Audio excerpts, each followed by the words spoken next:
The days are longer, the calendar is filling up, and I want to feel as good as this beautiful summer weather. That's why I've been loving Groons. It's one daily pack of gummies that covers my greens, vitamins, and minerals, and even has 6 grams of prebiotic fiber. So I don't need to juggle a complicated wellness routine on top of everything else. They taste amazing. They're easy to toss in my bag on the go. Plus, they're vegan, gluten free, and HSA, FSA eligible for reimbursement. Save up to 52% off with promo code podcast at gruns.co. That's code podcast at gruns.co.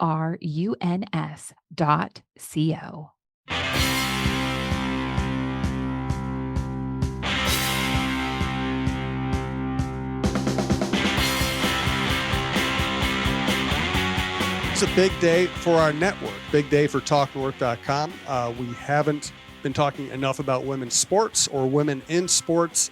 We also really wanted to have Dawn Mitchell on this network. And so we are very lucky to be introducing Dawn of Sports. This is our new sports show with Dawn Mitchell from Fox 9. You know who she is. And you should know by now what Talk North is. This is our network we've been building up for a long time.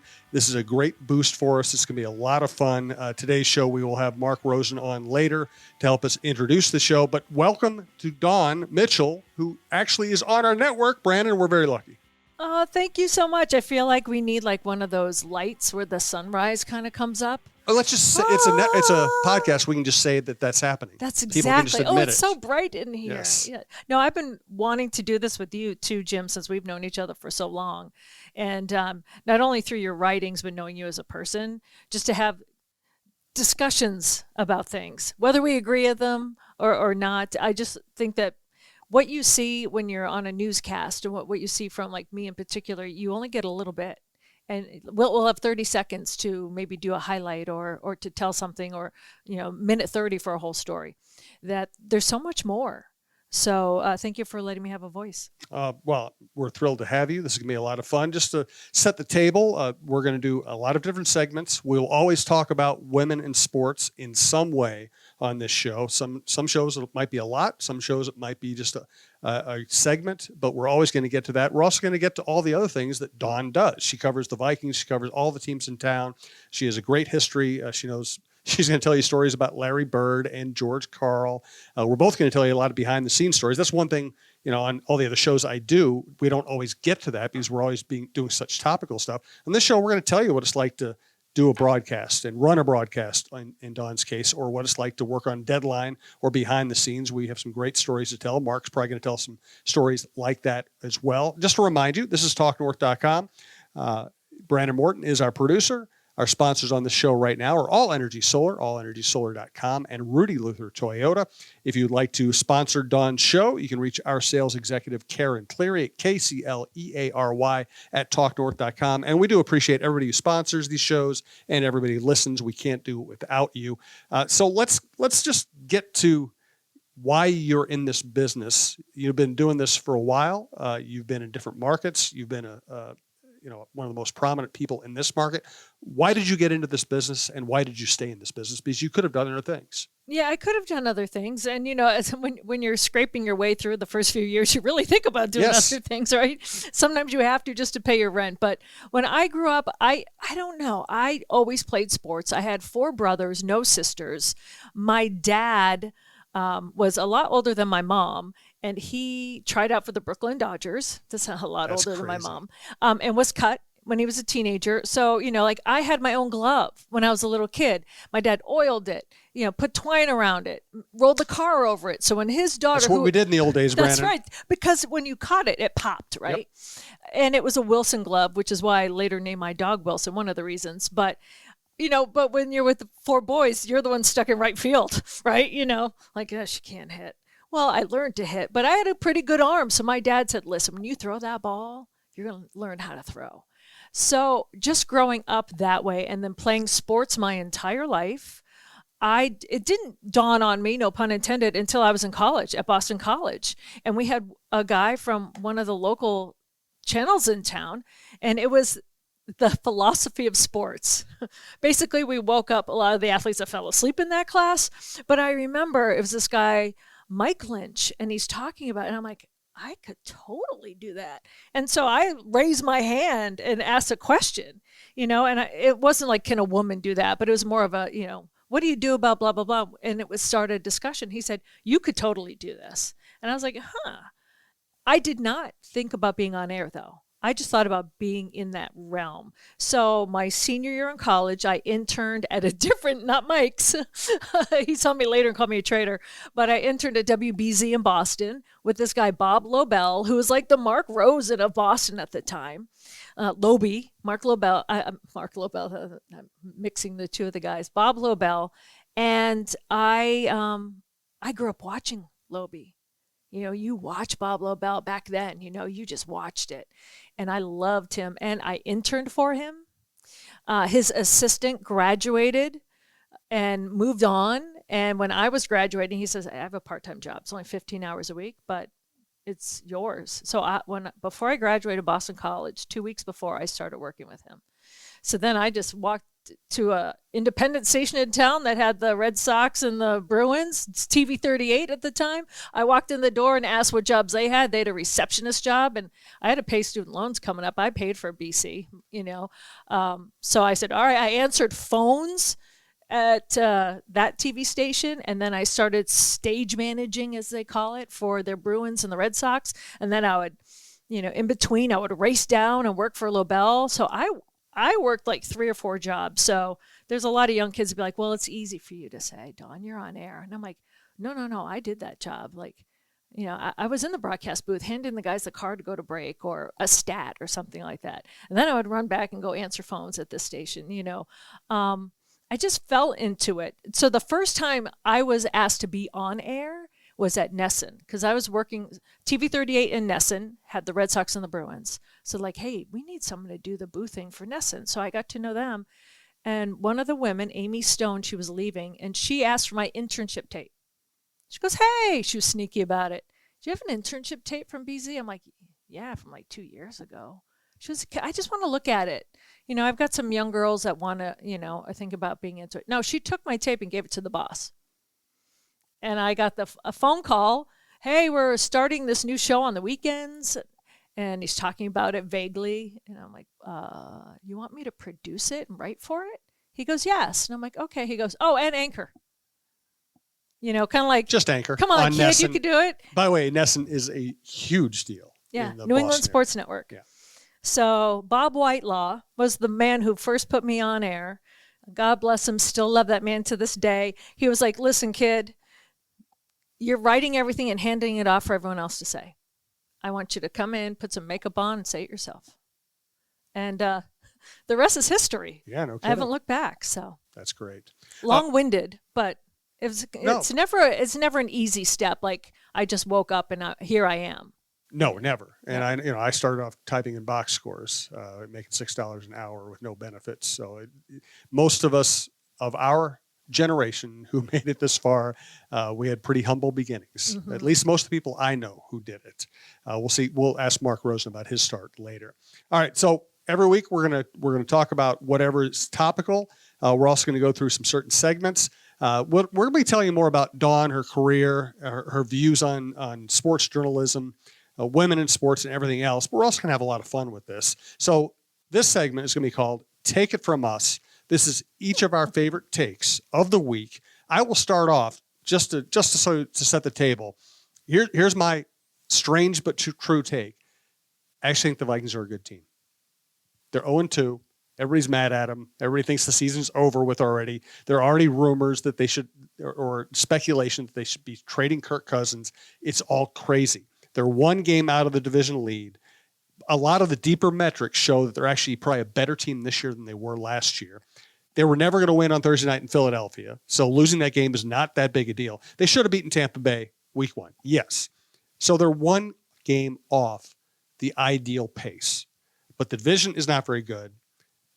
Jefferson and Cousins are going to have huge years. Addison's going to have a big year. Hawkinson's going to have a big year. It's a passing league, and they have one of the best passing offenses. I think actually signing Dalton Risner to start at guard, probably, we don't know yet, probably for Ingram, if not for Ingram for Cleveland.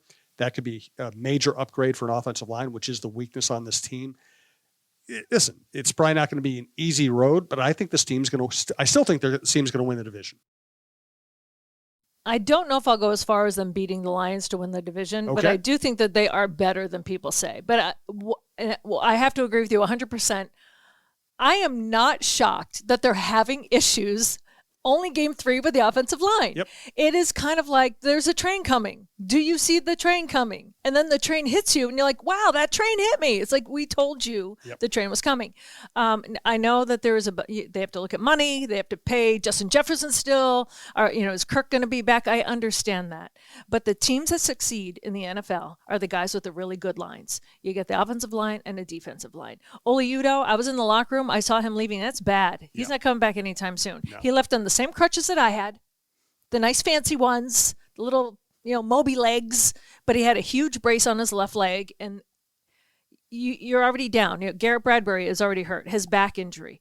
Suffice it to say, thank God Reisner's on his way. Even if he is just a warm body who hasn't played, he got paid, he's going to be there. At this point, you're triaging your offensive line. That concerns me. I'm not concerned with the rest of the people. I was at big question mark on the defense. Like, what's it going to look like? It's kind of like, what Christmas? Like, did mom and dad really get me what I wanted? Or am I going to get like that, like off-brand, Like, that's a Christmas time, right? You're always like, it's okay, but it's not the PlayStation. It's just, no, I was surprised because I'd never seen that. So I'm like, gosh, the defense is there. You don't hear people crying about the cornerbacks for a change. Yes, I agree with you. I just think the Lions are strong. I think the Lions are overrated. Huh. And I don't think they would have beaten the Chiefs if the Chiefs had been healthy week 1. They just lost at home to a pretty good but not great Seattle team. I think the Lions are pretty good. I think the Vikings play the way they should. They win the division. That's my view. What's your take this week? My take this week that the Vikings, this is a must win. I think the Vikings are going to win. I do. I don't think it's going to be like a blowout. But I think it's going to be I think it's going to be a field goal. But they're going to win. And the monkey's going to be off the back. But it's a must win, but I think they'll actually come through. All right. We are moving on now to agree to disagree or just agree because we don't. Kind of like we already did. Yeah, I know. But and you know what? That's one of the reasons I started this network is I got tired in traditional radio of all these staged arguments. Oh, yeah. If we agree, great. If we don't agree, that's great too. But we're not going to stage anything. Let's run through a few quick hit topics here. All right. Justin Jefferson is going to break the all-time receiving record this season. Yes or no? For yards? Yes. Yes. I agree with you. I think he's on pace. I think the only thing that keeps him from doing it is an injury because I think they've already shown they know how to scheme him open even when against defenses that are going up against them. And I just think he's that good. And I think Cousins is online to get him the ball as much as he needs to get it. All right, number 2. Yes. The Gophers football team is going kind of nowhere. Agree. Yeah. I don't think Sorry, PJ. I know. I just don't think they can throw the ball well enough. I actually like Taylor a lot. They're going to be able to run the ball a certain amount, but I just think the passing game was going to have to advance this year for them to be good, and I just don't know if I see it. Yeah, this last game, and you knew that going up against number 20 team in the nation, right? You knew that it wasn't going to be pretty, but I don't know. No, I'm agreeing with you on that one. Number 3, the Lynx have overachieved or just achieved? I think they've overachieved for this year, especially how they started. Yeah. Right, 0-7, 0-8 0-6, or something. The way they started, I do think that, but I'm happy because that's something to build on in this playoff series. Because as of this taping, tomorrow is game 3 and they're going up against the Sun. I think they're going to beat them. I don't know if they're built for the long run in this year, but so I think they have overachieved, but I still think that they've got more to do. I think they've already overachieved. I thought this is like an 8th or 9th place team in terms of talent entering the season. And then they started off badly.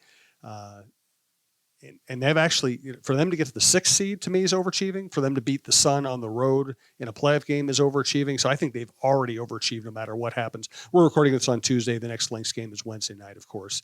I kind of hope they win because that'd be fun to cover them during an actual long postseason for the first time in a long time. Last one on agree to disagree or just agree. Royce Lewis is by far the Twins' best player. Ooh, now that Carlos Correa is hurt again, I Yeah. don't know. He wasn't the best anyway. Right. I'm going to go with yes. I think he is. I think it's clear he's their This best is hitter. agree to agree. We're going to agree I to love agree. that. He's We're their going best to hitter. agree, yes. He's by far their best hitter. He's Uh-huh. by far their best clutch hitter. Since he's come up, he's been their best power hitter. Yes. He's a good fielder. He's a good base runner. I don't even know who's number 2 at the point. Yeah, he's solid all around. Yeah, he really is. You know, and I know Carlos, but he is injured with that, plantar fasciitis is Yep. what he has. But let's take that aside. Maybe he's had it all year. He's hitting like 230. It's kind of been such a down year for him. But when you look at the other guys on the team, you just have to wow, who knew that this would happen? You know, I love to see what Royce Lewis has done. And on top of it, he's the nicest guy in the world. He's the best. He really is. He's one of the most polite, engaging young athletes I've ever been around. I think somebody told me once, one of the hotter games, now don't quote me, but it was someone that was there. He was buying snacks and refreshments for the fans in the stands. Crazy. He's that kind of guy. He really is. Love it. So So I'm going to say yes, even if he whiffs the whole game next game. Yes, yes, yes. All right. Now we're going to do our women in sports segment for this week. Yes. Let's talk about the Lynx because, I wondered going into the season whether this is a good year to tank. I didn't think they were going to be good. You have Beckers and Caitlin Clark on the horizon. We don't know exactly when they're going to declare for the draft, but of course, if the Lynx got either one of those players, it would be great for them, not only in terms of basketball, but in terms of bringing people in. Both would bring in a lot of fans. And they start 0-6, and that they refuse to tank, and now they make the playoffs. They win a playoff game. To me, again, the season's a success. But it is fascinating, and I really think it comes down to the fact that even if you could sell Cheryl Reeve on the idea of tanking as the right strategic move, I just don't think she could stomach it. No. I don't think she could stomach chasing fans away, damaging their economic profile, damaging their standing in the league. I just don't think she has it in her to tank, even if you could say it's the right thing to do. And even integrity-wise, I don't think that she's not built that way, I think right? that's exactly right. I do think I really do think it's about integrity because you really are selling out your program and your league when you tank. Right. Well, let me tell you one thing that's off the court that I love about Cheryl Reeve this year. Her T-shirt game is by far fantastic. The best I have ever seen in my life. She should start a line. I would buy them all. She should, every single one. So I'm thinking hey, I'm waiting for this home playoff game. Yep. She's going to come out, take the blazer off, pretend you're mad and throw it around again. I want to see that T-shirt full on first, put the blazer back on because she's been amazing. But when it comes to the actual team, what I really love, and she gets credit, but I don't think she gets enough, is K-Mac. McBride is amazing. They sign her. She's gritty. She's exactly what this team needs. You have Diamond Miller, you've got Nafisa Collier, but you need someone who's going to get down and dirty and gritty in there. And you also, and I just adore her. And I don't care what people say, but when you get, I'm just going to call her Ms. Gopher. You know who she is. Dropping bombs from 3-point land. A woman that never was given enough credit, I think, to make the WNBA. And we're talking about Rachel Banham, if you haven't figured it out. But Rachel, she even left, was coaching the Gophers, and then came back to the WNBA and does well. She is the core of that chemistry on that team. So I always say if there's an unsung hero, you look behind the scenes. That's I love and live for behind the scenes. She is always there, showing her braids, or they're dancing, or what fit someone's wearing, and whenever there's somebody celebrating something, it's Banham in the middle of it.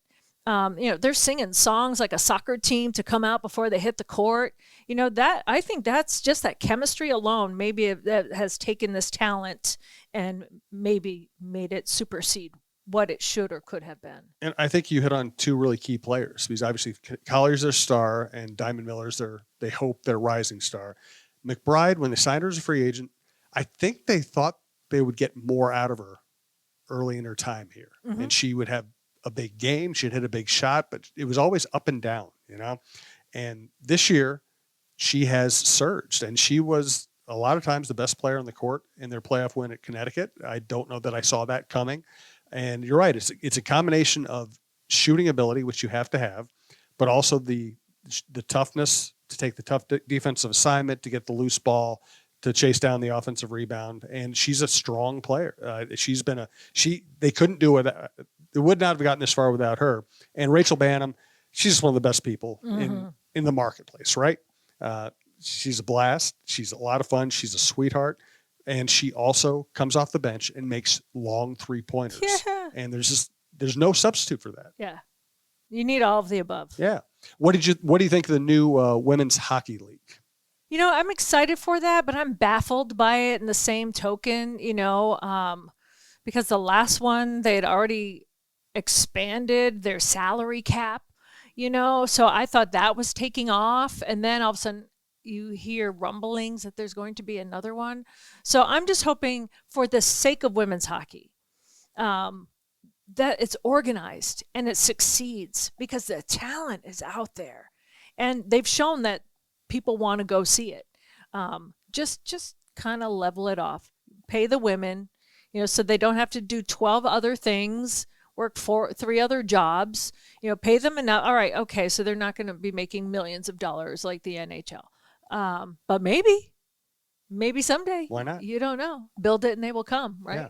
Well, and this one feels bigger. And a big part of starting a new league and having success in a new league is playing the part, looking the part. They had Billie Jean King at their opening draft. They have some big celebrities signed on. They have great players. It feels bigger and better formed. I liked the last league, but it always felt like it was a struggle. And I admire the people who did the work and got that league that far. But part of this is optics. Part of it is looking big enough and polished enough that you can attract networks and advertisers. And it just feels like this league has a better chance, even though I really admire what the last league did.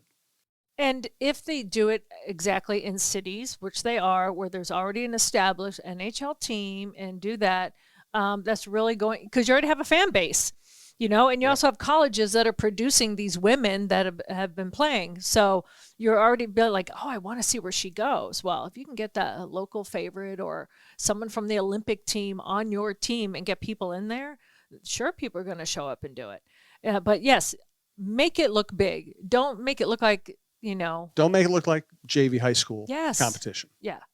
Like, oh, okay. Oh, and here's the I think the worst thing that happened, first of all, I can't even remember the order of the letters of the last one.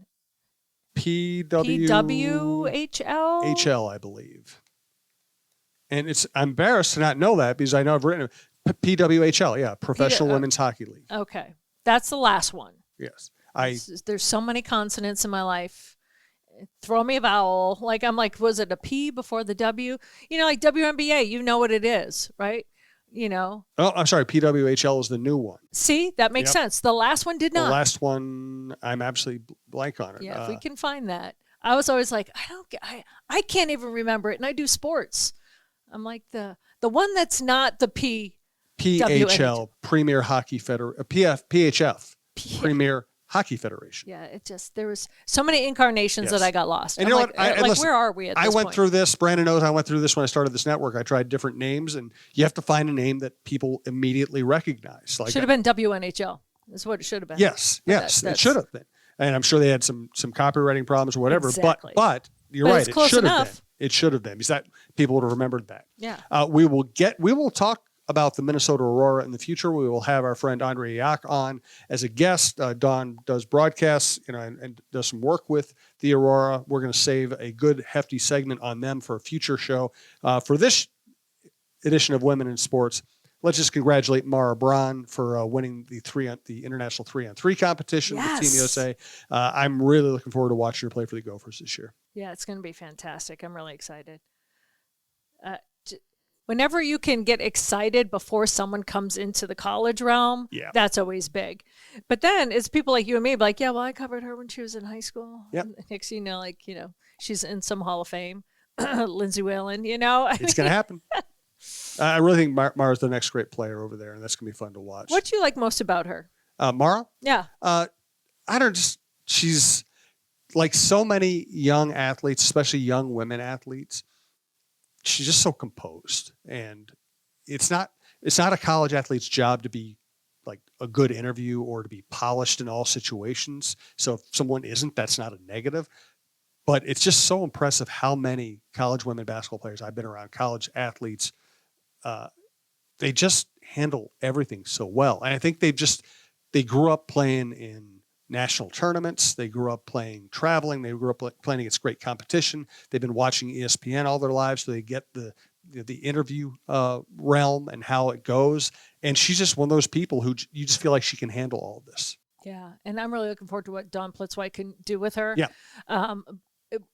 You brought up exactly, you took the words from my brain and put them into your words, because when you see her play on the court, she's ice. Yeah. Right? Like, and I mean like smooth, like that clear ice that you can't wait to get on, like in the winter. That's how she plays. Not like ice in her veins, she has that too, but it's just that it's perfect. And when you interview someone like that and they remain calm but that strong calm, that's what I see from her. And so I'm like, and underneath lies the soul of a killer on the court. You know what I mean? It's like, it's that kind of play. So I'm looking forward to her just kind of taking off. So. Couple more segments left. We're going to talk with Mark Rosen. Do want to let you know that all energy solar panel installations are done right and made easy thanks to more than 14 years of experience in Minnesota and beyond. Visit allenergysolar.com/coach today to find your free solar evaluation. Also want to let you know that All Energy Solar is ready to take any solar project from design to installation, everything in between for your home or business. Again, allenergysolar.com/coach, or just go to allenergysolar.com and check out everything you need to know about solar energy. Thanks also to a longtime sponsor, Rudy Luther Toyota. Ready for a women-forward car dealership? Rudy Luther Toyota empowers their many women on staff in sales, management, and service. Whether you are looking for a new Toyota or pre-owned vehicle, Rudy Luther Toyota has something for everyone. Every vehicle comes with a Luther Advantage. 10 cents off fuel and car wash discounts at holiday stations, Luther Advantage warranty, and 5-day return policy on pre-owned vehicles. Located just 5 minutes west of downtown Minneapolis, off 394 and General Mills Boulevard. And they're also hiring. Want to join the team but don't know where to start? Visit rudyluthertoyota.com today. As promised, our special guest for the first edition of Dawn of Sports is Mark Rosen. He needs no introduction, so I won't introduce him. You know who he is. We brought in Mark for the last couple of segments, and then we're just going to have a nice little chat at the end. But we're going to do a segment with Mark here and Dawn.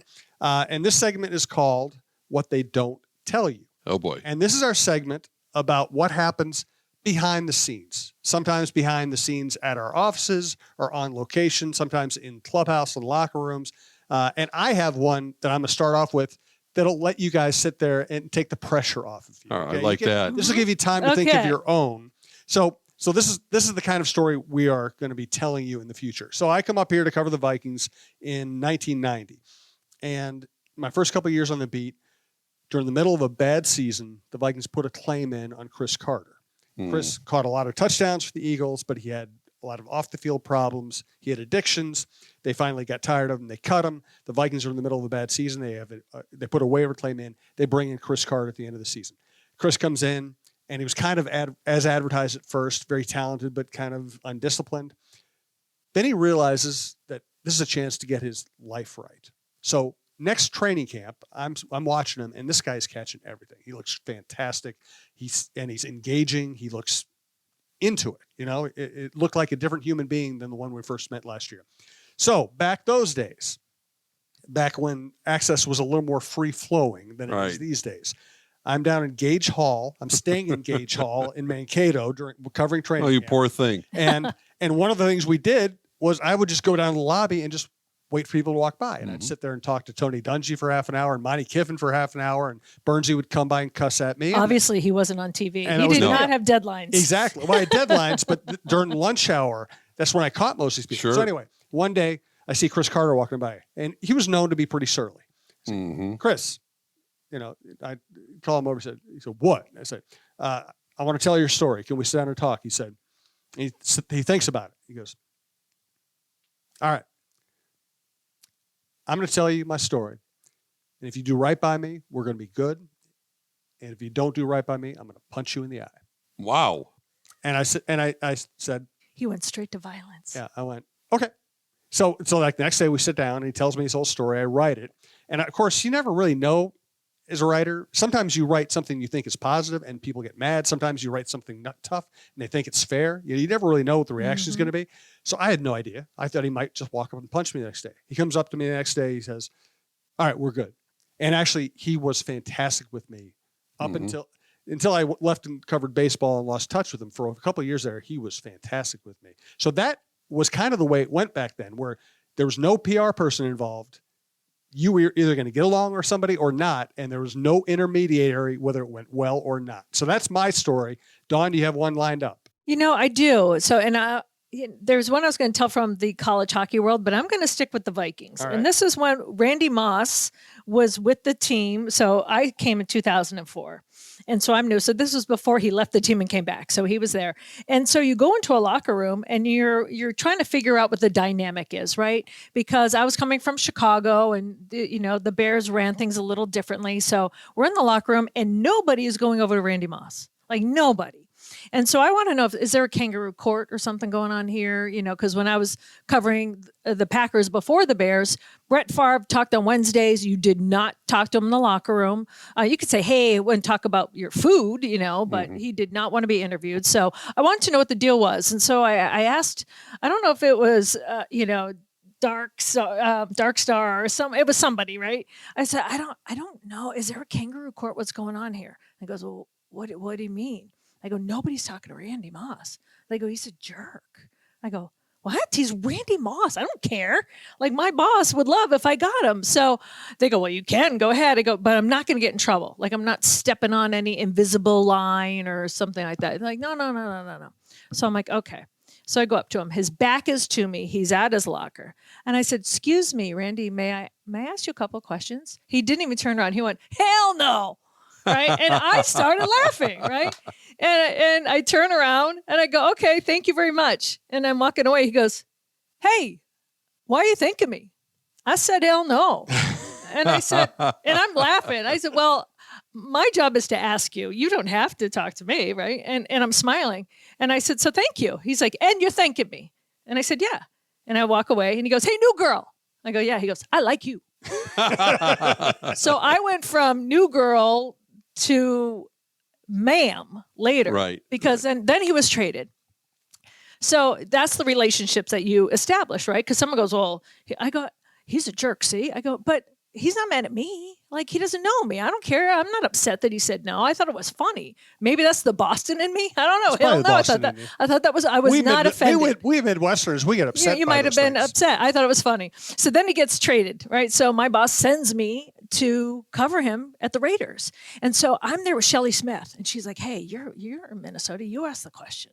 I go, all right. Well, I don't know. I'm new girl. He doesn't know me. And she goes, just so I asked a question and I asked him about, how hard it is to leave Minnesota. And he starts gives the best answer about it's a divorce and da-da-da-da-da, right? And she's stepping on my foot going, ask another. So I ask another. So at the end, it's all right. And then he comes back, right? And then we're in New England. The fateful thing. Oh, yeah. So we're after the game and we're all around his locker and everyone's waiting and he's ignoring everyone. And so finally some of the beer, I was like, forget this. I got a deadline, right? So I'm still standing there and his back is to me. And I go, excuse me, Randy. and he doesn't even turn around. I go, are you going to answer questions? And he looks around, make sure no one else is there. And he looks at me, he goes, I'm going to the podium. And I said, what? He goes, I'm going to the podium. And you don't want to miss it. And he leaves and I turn around and I don't know if it was Jeff Anderson or who from the PR staff, but I turn around and I go, he's going to the podium. He goes, no, he's not going to the podium. I go, oh no, I'm not asking. He told me he's going to the podium. And oh no. Yeah. And so we all run in there. Full circle right before he comes in and, he's being honored to go into the, I used to call it the Ring of Fire when I first got here. I learned it's the Ring of Honor and all this stuff. Randy, it was the Ring of Fire. All right.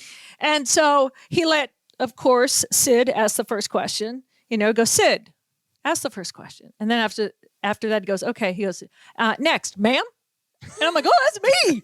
I'm not new girl. I have made it. So that's, you just have to establish yourself. Like I wasn't offended. And he thought that was funny. And I thought he was funny. He was... the most schizophrenic player probably I've ever been around. I mean, I remember in '98 when he came here, he was really distrustful of most adults, period. And we could see that in his documentary. So he would do the obligatory interview at training camp in '98. And of course, that's when he blew up and had, the rookie season to remember. And Jim, speaking of Chris Carter, I had established a relationship with him. And as you guys know, a lot of athletes are really superstitious. So Chris would make a habit, starting actually with the first game, even though Moss had the big game they opened up here against Tampa Bay, where we were allowed on the field, and we go down on the field for the last 2 minutes, and then we could interview the players as they were walking off the field. Yes. I interviewed Chris when he was walking off the field, since they won that game. And then the next week in St. Louis, they won that game. I did the same thing.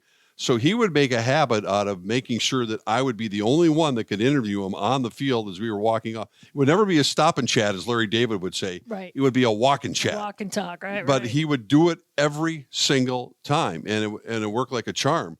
Of course, fast forward to the year 2000, which eventually ended with the 41 donut game. I remember being in New York, and his agent said to me, "You tell all the Viking fans they're going to have a really big night tonight. I mean, this is going to be something to celebrate." And I had Carter all lined up. Well, then I left at halftime because I had to catch an early flight. But Moss was, Jim, as you guys know, Moss would either be the most electric interview you could possibly be around, where he would look you right in the eye, and all of us would be crowded around his locker. He rarely, if ever, did the news conference in the adjacent room at the Metrodome. But he would sit and talk to you. Otherwise, he would just say, "Get out of my locker." It would just be depending on his mood of the day. But, man, he was dynamic when he wanted to be. He was really good when he wanted to be, for lots of reasons. Well, he was very smart. Yes, he was. And he had reason to not trust people. Yeah. And I did a piece on him after they drafted him. I went and spent time in West Virginia with some of his people, went to see the so-called house where he grew up, which was not much of a house, in a very depressed, impoverished area. I'm not sure I would have trusted many people if I'd grown up like that either. Yeah. And I remember, talking to the Vikings, he didn't like doing interviews. And I think it was as much, some athletes don't do interviews because they're just jerks. Right. Not a large percentage, but some. I think Randy just wanted to control situations. And I remember telling the Vikings, "Hey, I'm doing this major story on Randy. I've talked to everybody he ever played college football with. I've been to West Virginia. I've talked to his college coach. I talked to people at Florida State." I said, it would look silly if I run this story and Randy didn't talk. And the Vikings were good to deal with. And they said, "Okay, we'll get him for you. We don't know when we can get him, but just be on your toes." So they called me on and say, "Hey, he'll talk right now outside the locker room. You need to rush out here." So I rush out to Winter Park. I go down and talk to him, and he gave me an incredible interview. But in that interview, and I remember having talked to his agents, and they were all like, "Hey, Randy's the pride of West Virginia, and he's what we're all about." Randy ripped the entire state of West Virginia in that interview. Wow. And it was like, he was not giving them credit for his upbringing. He was saying that was not a good place. He overcame it. Yes. Yeah. And I know a lot of people from West Virginia were absolutely crushed, but he was smart and he was brutally honest. And you had to be, if you wanted to talk to him, you had to be ready for both those things. Yeah, I don't know if any of you thought he'd end up being such a prominent role in the media, especially the NFL. I never thought so. I did not. And it's interesting because as time went on, obviously, as you mentioned, Sid was always his favorite, and I think he just felt like he was kind of a father figure to him. But he was always great, and he was always wanting to, maybe because I was a familiar face, but he always made time to talk and was fantastic leading up to his Hall of Fame coronation, basically, here during the Super Bowl week. I also think if you found the time to show up for the things that he did as charity work, because he did a lot that he never gets enough credit for. But he didn't want a lot of credit. I mean, he didn't want the publicity for a lot of it. But if you showed up, like his fishing, right? Like, even he was smart about who was there. He would remember. He had a whole bunch of kids once at US Bank Stadium too, and was doing some stuff for them. And I remember I think one of the only two, it might be me and Dave Schwartz. I think it was Dave Schwartz. Were there, and he noticed, like, because he looked around to see like who's here, like 4 hours before the game, right? Because I don't think these athletes get enough credit for a lot of the work that they do They spend so much time getting ready, playing games with their family, but what they do for charity. And he does it because he loves it and he wants kids to survive and thrive like he did. Like it's more than just showing up and putting his name on it. I think it's a personal thing. Remember, he always used to hand the football down that one end of the end zone. Yes. Scored a touchdown. He'd hand it to some kid either in a wheelchair or whatever. He would recognize that and would never forget to do that. Hand him the football.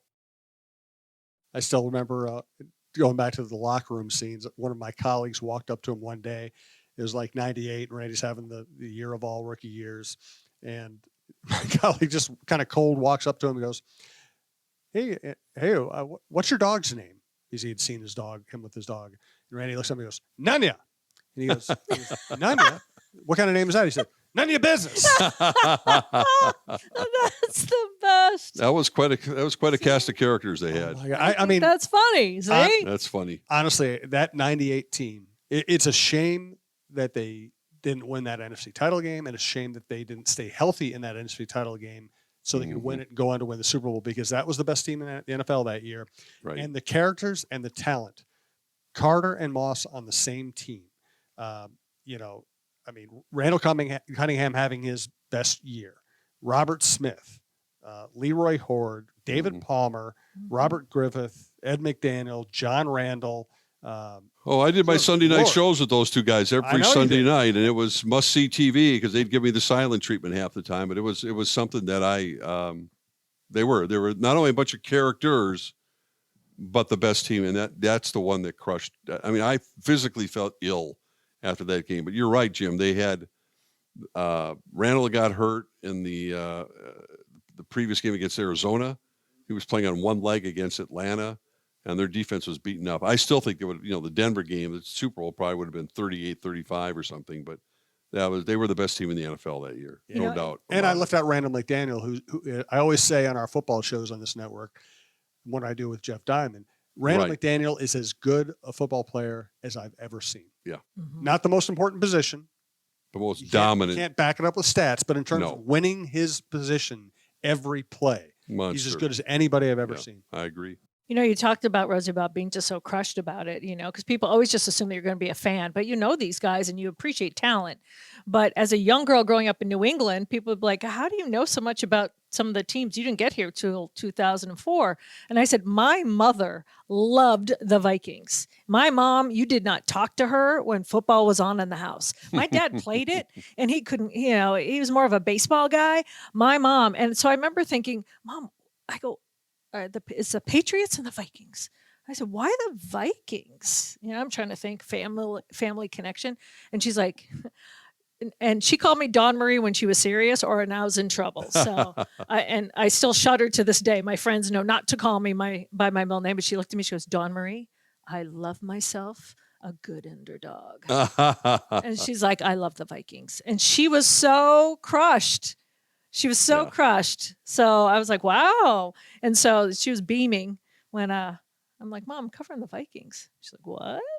I'll also say, we're all somewhat of the same generation. When we grew up watching the NFL, when you got to watch an NFL game, it was a big deal because they weren't all on TV. No. And the branding was brilliant. I mean, you immediately identified with the horn on the Vikings helmet, or the weather in Minnesota, or the star in Dallas, or the frozen Patriot tundra, logo. I mean, or the Packer. Field. It became the world's biggest sport, or the North America's biggest sport, for a reason. It was so easy to identify with these teams.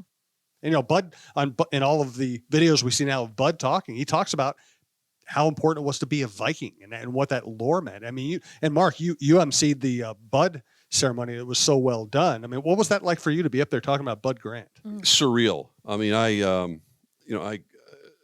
I grew up listening to my parents talk about watching Bud Grant at the University of Minnesota.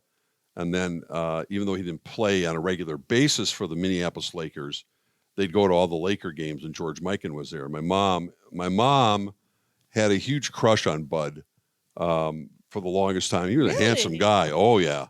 And so when I finally, I got around to being part of the media, my dad, of course, was, took me to games when I was a kid, and being intimidated by Bud, as a lot of people were, because he'd never call you by your first name for the longest time. And finally, when he did, it was like, God, he said Mark. I couldn't believe it. And then fast forward to, earning his trust and as you say, Dawn, just being there. Mm-hmm. And, I could cover all the training camps. He, took a liking to me. He told me to get a haircut a couple times.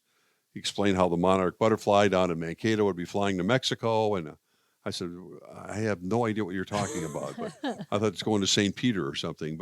And then, fast forward to obviously, having this relationship with him, being in Canton when he got inducted in the Hall of Fame, when Sid introduced him and he was crying, talking about his dad, and that showing that emotion, which no one ever expected to see out of Bud Grant.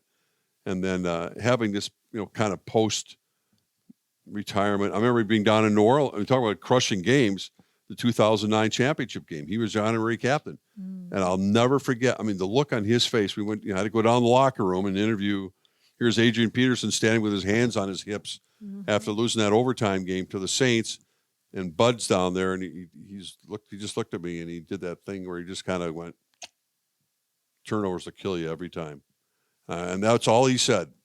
And it was like, I felt so bad for him because this was, he was literally there as an honorary captain for the, and that would have been his moment to say, hey, the team's going back to the Super Bowl, even though it was Favre and the whole 9 yards. But it was surreal because these were bigger than life personalities, and for Bud and being around Alan Page, Jim Marshall, who may be my favorite human being of all time, and Carl Eller and all these guys, and because they didn't have free agency, so the same team would be there every year and year after year after year, and the way that Bud kind of held his ground, it was just fascinating watching him work the media and work people around him. He was always in control.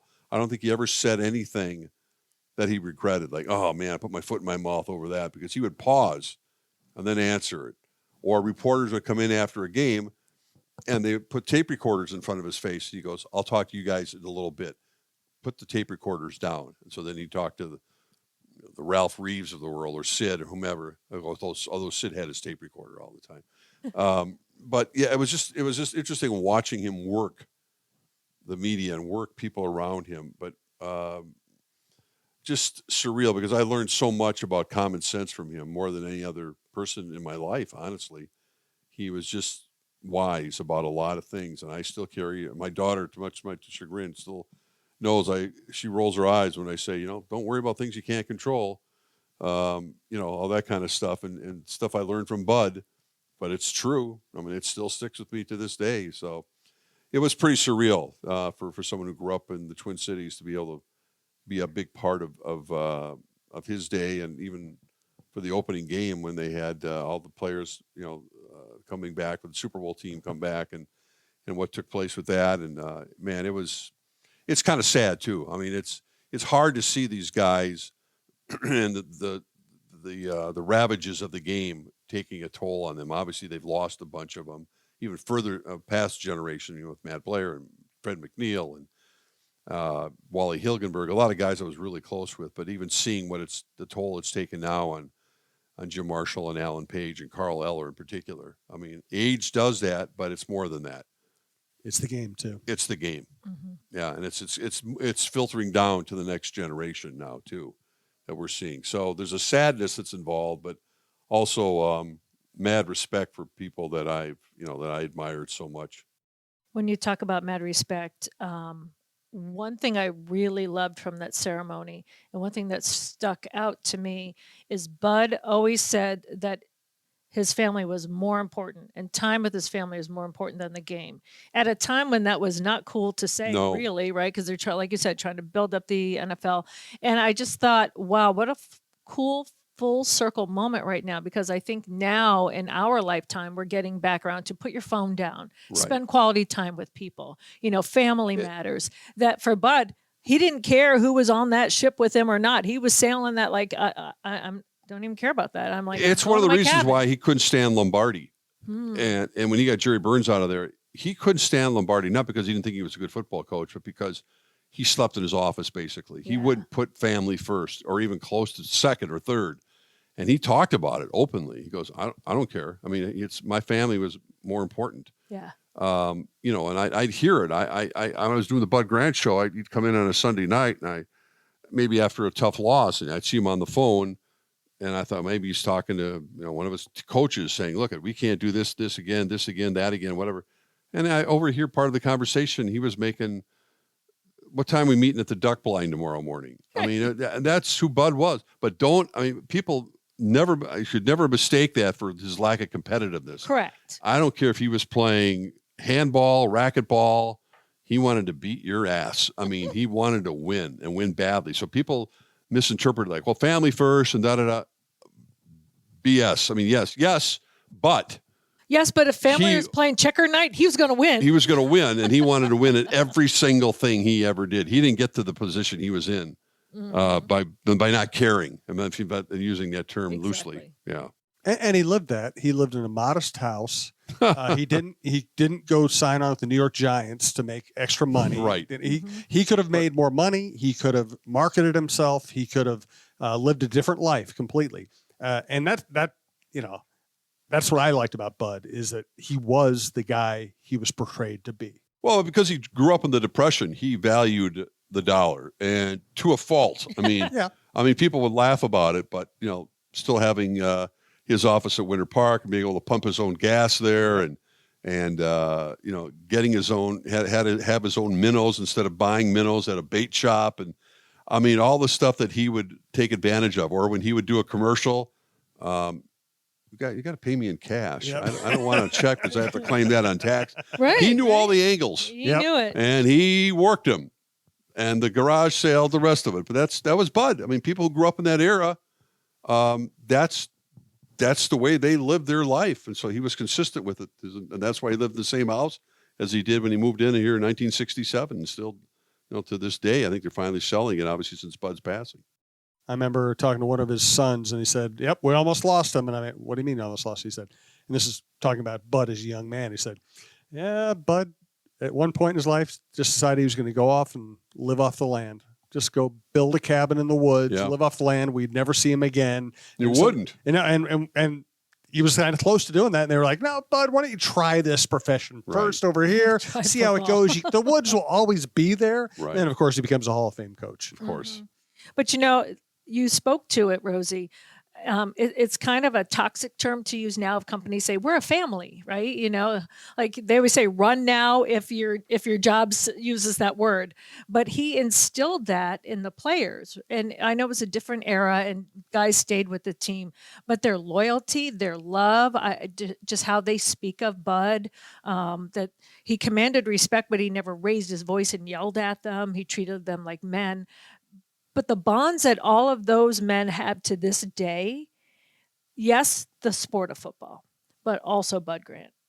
And I think that is kind of a different family he built altogether. And I don't care if you're black or white, or if you came from poverty, or if you came from well-to-do, whether you're an Ed Marinero or you're on the other side of the coin. I mean, I saw that with the reunion they had, and hearing the players talk at length about Bud and what he meant to all of them. Jeff Wright, the common sense that he instilled in all of them, and as you say, the loyalty. I mean, it's something that's just unique, and it's a pleasure to be around that group, because they realize how precious these years are, because it's not going to be like this for much longer. And I had players come up to their sons, like Brent McClanahan's son. He goes, "Well, I don't think my dad will be back here because he's got some real serious health issues right now. This is probably the last time he'll be here." But even Alan Page, who had major differences with Bud over his weight, I remember telling I drove to Alan Page's house. I found out, this is long before we had these cell phones and everything, that Alan was being traded. I literally knocked on his door, and Diane answered the door, and I said, "Is Alan here?" He goes, "Yeah, why? What's going on?" I went, "Well, he's been traded to the Bears. I wanted to get his reaction." She goes, "What?" Wow. They hadn't known yet. Wow. Because they hadn't. Right. Jim Finks or whomever they hadn't picked up the phone. Right. Jim Finks wasn't on Twitter. No, he wasn't on Twitter. He wasn't on Twitter. Or Adam Schefter wasn't around. Just text him. Yeah. Right. So and Diane remembered that story for the longest time, and but Alan was front and center. We had that reunion a few weeks ago at TCO, for instance, and he came. he honored him, even though they had big differences. Alan wanted to be there to honor Bud, which is saying something. That is awesome. Yeah. That's great stuff. You know what? I think we're just gonna. Well, edit it. I have. Oh, go ahead, Dawn. I please. just have one thing, because for right now I'm having a surreal moment, because I met you years ago, right when I was covering the Packers, and Yeah, I think for I some actually met reason- you in Boston on a Twins trip. It a might long have been time a Twins ago, trip. Like, so I in met you Fenway. years so before. This would have been mid '90s, probably. Yeah, and then exactly, Yep. and then touch base again. You were covering a Green Bay Packers story, and I was covering the Packers living in Milwaukee. And so now I'm here, and with Mark. So I was working behind the scenes at CBS Sports in New York, and I was a stage manager for their baseball, and I came to Minnesota. And it was Jim Cott, who's like my second dad, Right. and I believe Mitch Robinson was Ted Robinson. Ted Robinson. Right. Yep. Ted Robinson, because then later, because I had 2 years with Ted and then Greg Gumbel. So Ted Robinson was there. And they said, all right, so I just flew in because I still lived in Boston. So I just flew to wherever the games were. So we flew in. And of course, Kitty was from here. Right. Ted was from here. They knew everyone. And we said, yeah, well, we're going to have our meeting and then we're going to go to Rosen's restaurant for dinner. And then after Rosen's restaurant, like, Rosie won't be there. I'm like, who's Rosie? Who's Rosen's restaurant? Like, well, I don't know Minnesota. They go, well, after we're going to go visit him at CCO. Oh my We're gonna God. get a I don't tour. remember this. And so I was like, okay, and I'm like, right out of college. Right. I'm the only female on the crew, right? And Kitty was like, my dad he protected me, he was Right. but even the young BAs that they called them on the staff, so we had fun. We would just go to these different cities. And so we get there. The food is fantastic, by the way, at Rosen's. Well, Mark, It was very good. fantastic. Mark was, did a lot of Yes. work in the back. I sure did. Slaving I was away, slaving flipping back those there in that burgers. kitchen. But going to see, so of course you weren't at the restaurant, you were working. So we go to CCO and I'm getting the tour. Now, the only other TV station I had known were the two that I interned at and worked at in Boston, WBZ, and then TV 38, that kind of thing. And I'm walking around and I just remember he's super tall, right? Booming voice. And you were the friendliest, most gracious person. And the funny thing is, I think I told you this story when I first got here, and you're like, I don't really remember, but I do remember there was a young girl that I was thinking, she's holding her own with these guys, Yeah. because I was like the kid sister on the crew. But I always remembered Mark Rosen from that day. And then when I got here, and we just made, and I didn't dare tell you that story. Like, No. do you remember meeting me? Well, I wish you would have. But I think I but- waited a year or two and told you, and you're like, yeah, I kind of remember I remember there was a girl there holding her own. I was like, and I just want to say this to both of you, the fact that I don't forget things. I do have a partial photographic memory, so I'll remember like the time and Right. whatever. Helped me in school, thank goodness. I just want to thank you because for myself, a young woman coming up in the business, to meet men that are at the top of their game, and I'm behind the scenes. I haven't even gone on air yet. I didn't even know if I wanted to be on air. To meet such great people that they show that you could be at the top of your game and kind and nice and gracious and funny in yourself. Because, when you're kind of climbing the ladder, you meet a lot of different people that think they should act a certain way. Right, And they're mean and right. they're this. And then you're like, well, I'm looking at Jim Cobb, I'm looking at Mark Rosen and Jim Souhan and Greg Gumbel. And these gentlemen are gentlemen. They're talking to me. I'm like, on the smallest of the crew level. And that kind of thing. So I just wanted to thank you. Well, you're welcome. And here we are, sitting here years I know. later. And you could have picked Brandon. a better role model than Jim Cott. I mean, talk Yeah. about, again, as a kid growing up in Minnesota, Jim Cott was, arguably one of my favorite pitcher.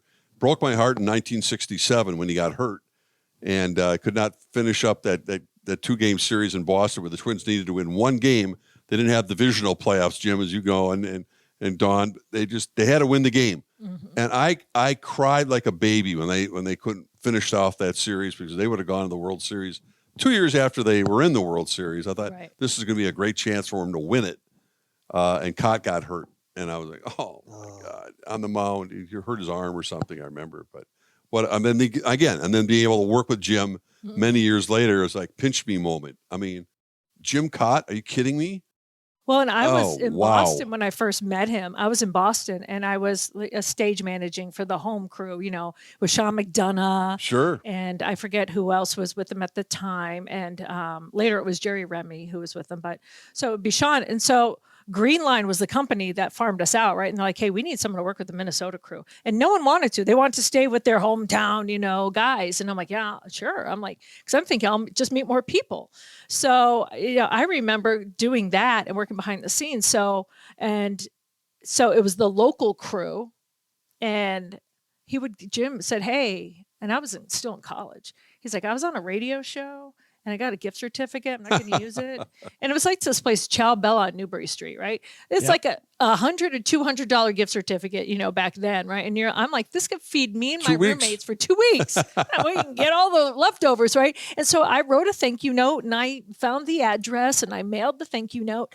But after that, every single time, I found out later that they requested me to work those games, and then there's such a small crew, you could do more, right? And so then when Jim went to CBS, he goes, hey, it's kind of like Bud Grant in a way, like it's kind of calm. Hey, so someone from CBS might call you. I put your name in to be traveling with the crew, but it may not mean much. But so if someone calls you, that's what it's about. And of course, when they call me, I'm like, yeah, I'm thinking I'm getting an interview. They're like, so we'll see you Saturday at Yankee Stadium. I'm like, what? They're like, if Jim Cott wants you, you're in. And Well, that's how you get your foot in the door. Worked. That's how you do it. And Jim Cott's the best. And I'm so happy he made it in the Hall of Fame. He's no not only is a kidding. Hall of Fame pitcher, but you combine what he did on the mound with his ambassadorship and his broadcasting. He has to be in the Hall. Yeah, 100%. And little known fact, he had amazing socks. Yeah, he loves his socks. He had a You know what? good sock game. He was way ahead of the sock game. He was. Long before other people started wearing wild Before socks. Nino Niederreiter. Yes. Yes. Before Jim Nino's Cott- socks. Jim Cott was way had the ahead. socks. He was like, hey, Donnie, how's my moss? And I had to check his hair. He called it his moss. And he's like, and how about my socks? And I'm like, that's awesome. Yeah. See, Jim Cott talks the way Roy Smalley should talk. Because Roy Smalley, we've never seen him, Brandon and I have never seen him with a hair out of his face. No, or perfect. not dressed perfectly Yeah. and without perfect socks. There you Right, go. right. Oh, perfect socks. Yeah, so there's a great legacy there, Jim Cott and Roy Smalley on talking funny. with hair. Jim Cott also saved this face. He saved my career, actually, if you think about it. Baseball coming at you? Yes, in Detroit before they He had could the always new one. field his position. Yeah, he he's sure like, could. It's "All one right." of those gold gloves. Yeah. Yeah, and one day I'm like, why are you wearing your glove? He goes, oh, we're in Detroit. This is the old stadium. We're right behind the batter's box. Yep. We're low. I go, what does that mean? He goes, foul balls come in all the time. And I'm like, okay. And so he was here. And so you can't see it. So I sat to his right. And so, of course, he had the glove. He's a lefty. He had the glove in his right hand. Thank goodness. Because literally flashing leather means so much to me right now. Because all I remember is, whoosh, and I go, what just happened? And then he had the baseball in his glove. And I was like, oh, my God. Yeah. So, yeah. So Okay, you Good just reminded stuff. me of a story. I'm in the Tampa Bay press box covering a Twins Rays series like 95 or something like that, right? And same thing. Fairly low press box behind home plate. It's late. I'm on deadline, so my head is down. I'm not even paying attention to the game, just trying to get my stuff done. And I hear a whistling sound, and I look up, and a ball smashes into the back of my laptop, hits it so hard that it smashes it down on my keyboard, smashes the screen, and the ball goes bounding off someplace. Puckett had hit a screaming foul ball, had crushed my laptop. I had to write my story on deadline, not knowing whether I'm typing actual words or not. I just had to hope that they were right. Sent it in. They said, yeah, it's close enough. So I see Puckett after the game. I tell him, hey, Puck, you smashed my... He goes, oh, Sue, do I got to buy you a new laptop? I said, no, it's okay. The Star Tribune will take care of it, but I just wanted you to know. That's funny. that's amazing. All right, we're going to wrap up the show. Hey, All right. thank you so much, Mark. My Thanks for pleasure. coming in. Thanks, Good Rosie. luck with you guys. And, I appreciate it. I always enjoy talking with both of you. You know that. And I'll we're, see you on Sunday. You're right. You will. and we're going to have to get Jim Cott on now that we've been telling Jim Exactly. Cott stories. We're going to wrap it up. Just a final thought on anything in the world you want to mention. It can be sports, personal, business, whatever. The personal part of it, since you just mentioned Puck, is that it just hit me really hard because I don't want to bring the room down. No, it's but, okay. It's a real but his show. ex-wife Tanya Puckett, and she got remarried to a pastor.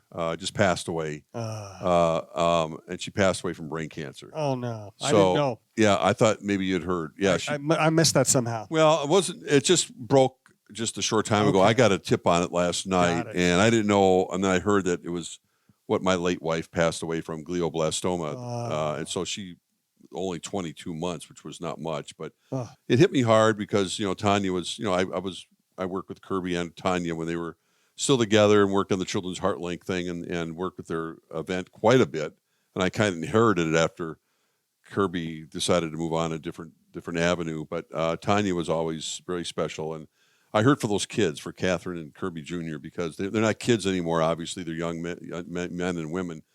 But having gone through that and being a caregiver for as long as I was, Denise, sometimes she got diagnosed when she passed was 3 years. So 22 months is not a long time. It's the most aggressive form, and we all are touched. I know, Dawn, we've all, in one way or another, get touched by cancer. But this one hit me hard, and I feel bad for the family, and but it also kind of harkens back to appreciating, as we all have. You mentioned the relationships that you end up having in this business, both in our business, but outside of it, whether it's a Jim Cott, whether it's a Bud Grant, whomever it is, we're very fortunate. And Kirby, of course, I get goosebumps thinking about him. I mean, I think about that man a lot more than I ever imagined.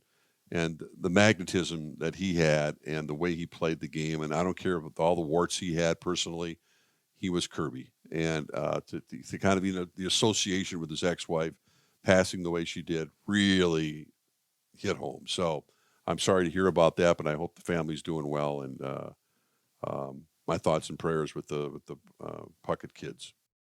Well, I appreciate you saying that. I did a piece on Kirby and his legacy, a while back, and I talked to the kids, and it was great to hear them sound so good. They were they were energetic and smart, accomplished people. It was really cool to talk to them, and it's just but tragedy does not escape us. No, it just doesn't. It does not, and it doesn't matter what your gender is, your age, health history, nothing. I found out a lot about this, so. I know. I just saying those last 2 years, 22 months. It goes in a hurry. Very trying for young people like that to have to take care of your mom that way. So I wish them the best. Yes. Thanks for my pleasure. Mark. Thanks. Good seeing you guys as always. And also thanks for all the things you do, all your charitable stuff, the way you just the way you treat people in the business. We really do appreciate it. And congratulations on your wedding. Well, thank you. Yes. Congratulations. There's the ring. Oh, beautiful.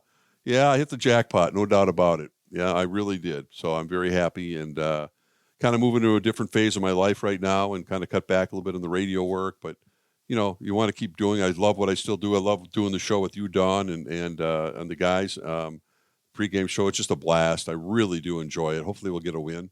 But more importantly, just the relationships. I mean, that's why I keep wanting to do it. When they ask me, I go, I love working with everybody that's on that crew, and it's just doesn't feel like work.